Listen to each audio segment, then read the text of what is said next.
people look nicer in film.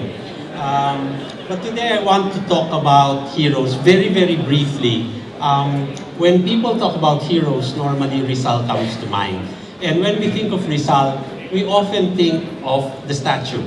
And so what happens here is that we often do not realize that Rizal is everywhere, but he's nowhere. And we see this over time. Before the war, there were many, many cigarette brands. And many of them had Rizal's face on it. Because if you put Rizal's face on any product, you can sell. So there used to be, the San Miguel Corporation used to have a Cerveza Rizal, which has disappeared, probably because it doesn't taste very nice. But what we actually see is we have Rizal in banks. If you have built a house, you have Rizal cement. And if you're cooking, you actually even have Rizal matches. So one could actually say that we have Rizal all throughout our life. We have Rizal from birth. You can be born in a Rizal hospital. And we have him to death. When you die, you can be in a Rizal funeral home. And this one is particularly nice. Their selling pitch is, it's the place where people are dying to go. So what's interesting here is that I've researched Rizal for the past 30, 40 years, and I actually see that Rizal's greatest misfortune is that he became national hero of the Philippines. Because he's national hero, we don't take him seriously, and because he's national hero, only one person can die for all of us, and we can continue living.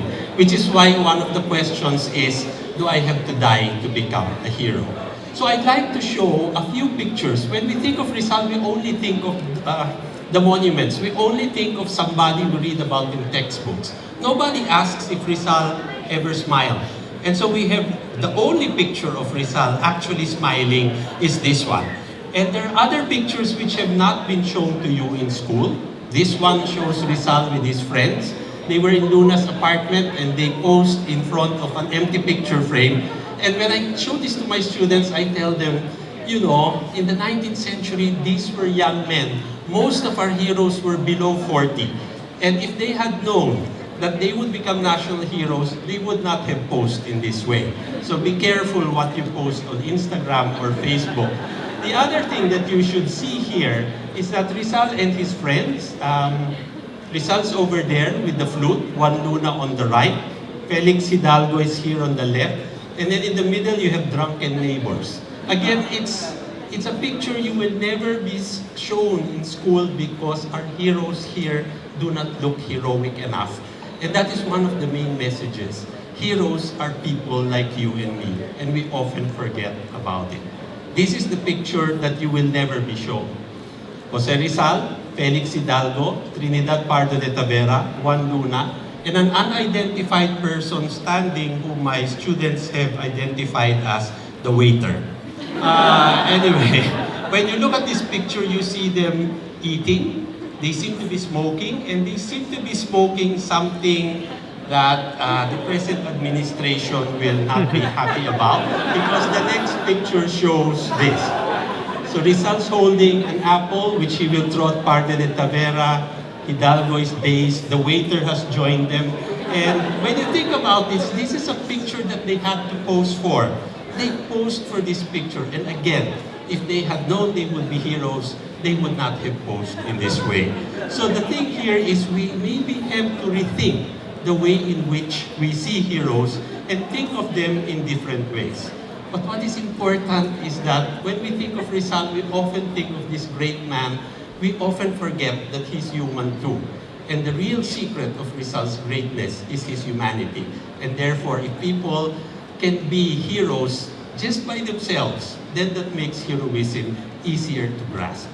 Now, again, this is a question I raised in the film. Why are heroes always old? Why are they male? Why are they dead? Maybe we have to rethink also our notions of what heroes are like. So one of the things is, when we think of a hero, we always think of Rizal as a monument, wearing the overcoat. But if Rizal were alive today, what would he look like? He would look like this. And so the whole point here is, what is the hero? Do we remember this, or do we remember a hero who is different, a hero who can be like you and me? Therefore, do we still have heroes today? I'd like to be positive and think that we still have them. And that's why we're talking about many things. You know, now there's this question about what makes a hero, what makes a villain. We have to find out why. If you look at the dictionary definition, a hero is, you know, somebody who appears in a play, somebody who's admired for courage, etc. Actually, a hero can also be a submarine sandwich. That's in the definition. But what is important here is that when we use hero and we use bayani, we think it's one word. We use it interchangeably.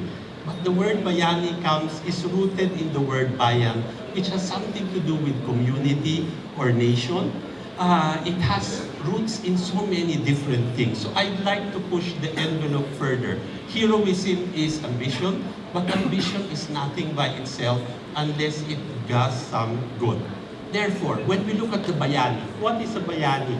Somebody who is a patriot, extraordinary strength. Those are givens. But a bayani, when you look at it, and I found it in an old Spanish dictionary, when you see the word bayani, it means somebody who does something for the common good, does something that is bigger than ourselves. Therefore, when we think of it, when we think of Keep Walking Philippines, then maybe we should think, what is a modern hero today? Somebody who inspires, somebody who is ambitious, but more importantly, somebody who does something greater for himself and something greater for common good and nation. Thank you, and good night.